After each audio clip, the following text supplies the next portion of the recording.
Hello, magandang araw sa inyo lahat guys. Ako si Purpolo nagbabalik para sa kwentuhang Hungary.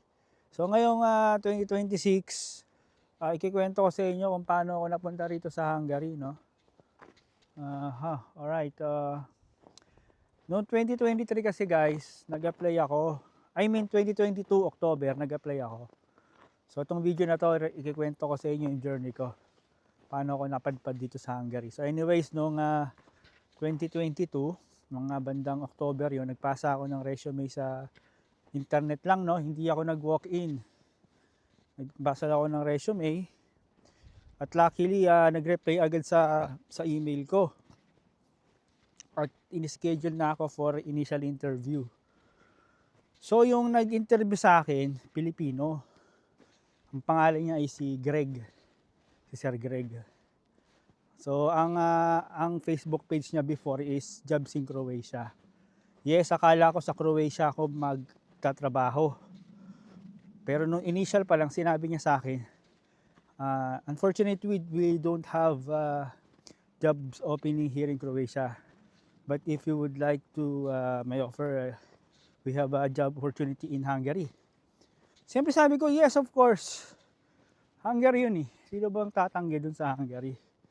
Europe pa rin naman yun guys. Ba't ka pa tatanggi? And then, ayun na nga, nakapasa ako sa initial, nakapag-interview, ayun. Tapos, yun, nagulat na lang ako, meron na akong offer letter, job offer, no? At ayun na nga guys, nagulat na lang ako, meron na akong offer letter.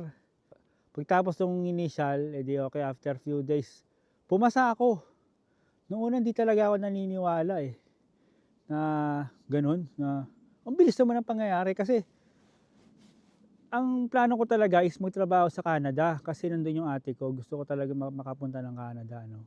So nag-email ako dun sa may Jobs Bank ng Canada, pero kahit 300 emails na yung na-sendan ko, mapa cleaners, warehouse, factory, walang nagre-reply sa email ko.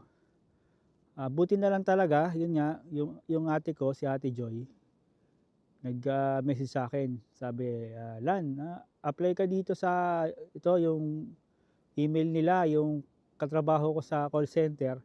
Ngayon nasa Croatia na. So sinubukan ko isang beses lang. Yun nga, nag-reply agad. Pasunod-sunod na yung nangyari nun. So nung natanggap ako sa trabaho, so nung nakapasa ako sa interview,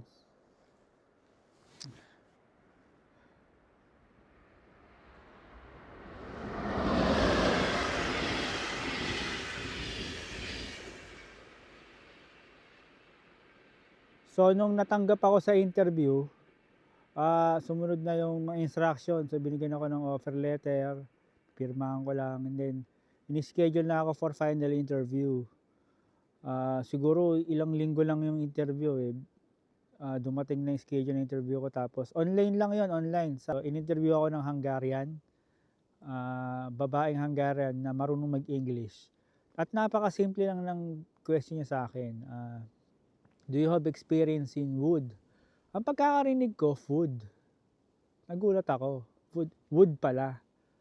Pero tapos ang sabi ko, yes, I have experience in food. Yan yung sabi ko. Tapos yung next question niya, do you have issue with your skin or your health, or do you have a skin allergy? Tapos ang reply ko, no, I am healthy. Thank you for asking. Yan yung sinabi ko. Tapos mayroon ko sa hindi. Yun lang talaga yung question sa akin, dalawa lang. Tapos nakapasa ako. Talaga nakapasa ako sa final interview. Tapos ganun na lang ang tanong. So tuloy-tuloy yun.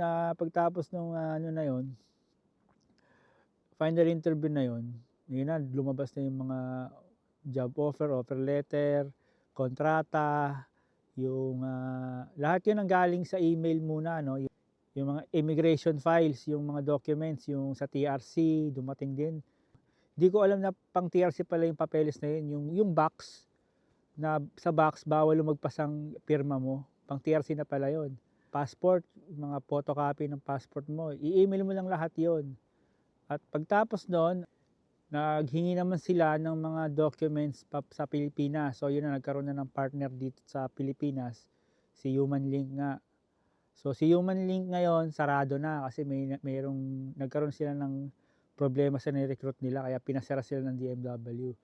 So literal ngayon as of now, wala na yung agency na nagpaalis sa akin dito. Yung Human Link tsaka yung Jobs in Croatia, parang stop na sila. Alright, so ngayon sa Pilipinas, wala akong agency, nagsara nga eh.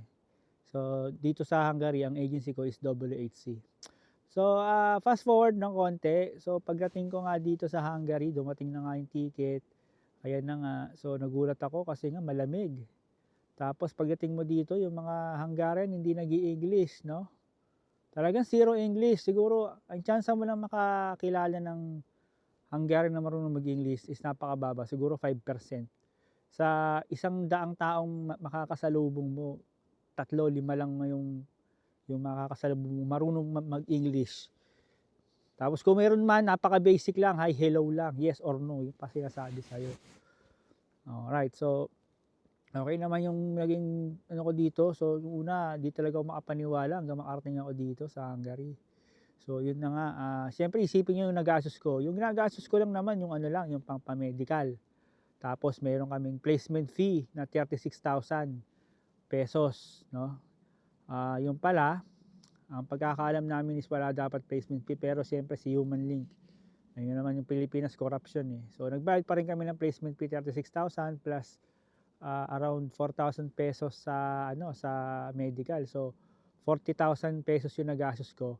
Tapos hindi pa kasama doon yung pamasahe mo, pagkain mo pag pumupunta ka ng Maynila, no? Kasi sa Maynila yung yung medical saka sa Makati yung agency. So ganun yung naging gastos namin, no? 40,000. So tapos syempre, wala akong ganung kalaking pera. Nangutang pa ako sa kapatid ko. Nangutang ako ng 40,000 pesos. So yun, pagdating ko dito, hindi naman pala 36,000 yung sahod ko. Mas malaki pa pala, umaabot kami ng 50, ganun sahod namin dito. Lalo na pag pinapasok ka ng Sabado, double pay yun.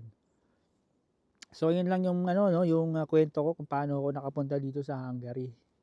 Ngayon 3 years na ako dito sa Hungary at nalipat na rin ako ng ibang company.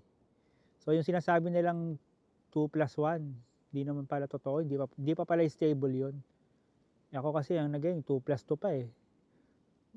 1 year and 10 months dun sa nauna kong company, tapos ngayon sa itong bago kong company, pangalawa, 2 years uli, another 2 years. So 4 years, no?